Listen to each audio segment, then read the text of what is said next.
রে মদন, দেখলি আমাদের গোপাল মনে হচ্ছে নতুন বিয়ে করে বাড়ি যাচ্ছে। আমার তো সেই রকমই মনে হলো। তোদের কি মনে হচ্ছে রে? আমারও তো তাই মনে হচ্ছে যে নতুন বউ নিয়ে যাচ্ছে। ওর মা তো ওর আগের বউকে একদম দেখতেই পারে না। দেখ আবার ওদের বাড়ি এই বউ নিয়ে কি তাণ্ডব শুরু হয়।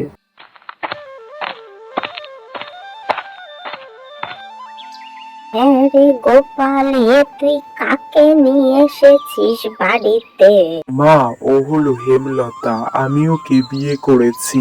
সেই কারণেই আমি তাড়াহুড়ো করে কলকাতায় গিয়েছিলাম। ওর বাবা খুব অসুস্থ ছিল। আমাদের মধ্যে বেশ অনেক দিন ধরে একটা সম্পর্ক ছিল, তাই আমরা বিয়ে করে নিয়েছি। তা ভালো করেছিস বাবা। তোর বড় বউ তো মোটেই আমার খেয়াল রাখে না। তোর এই বউ মনে হচ্ছে আমাকে খুব আদর যত্ন করবে। হ্যাঁ না, আপনি একদম চিন্তা করবেন না, আমি আপনার সব সময় খেয়াল রাখবো আর সেবা যত্ন করবো।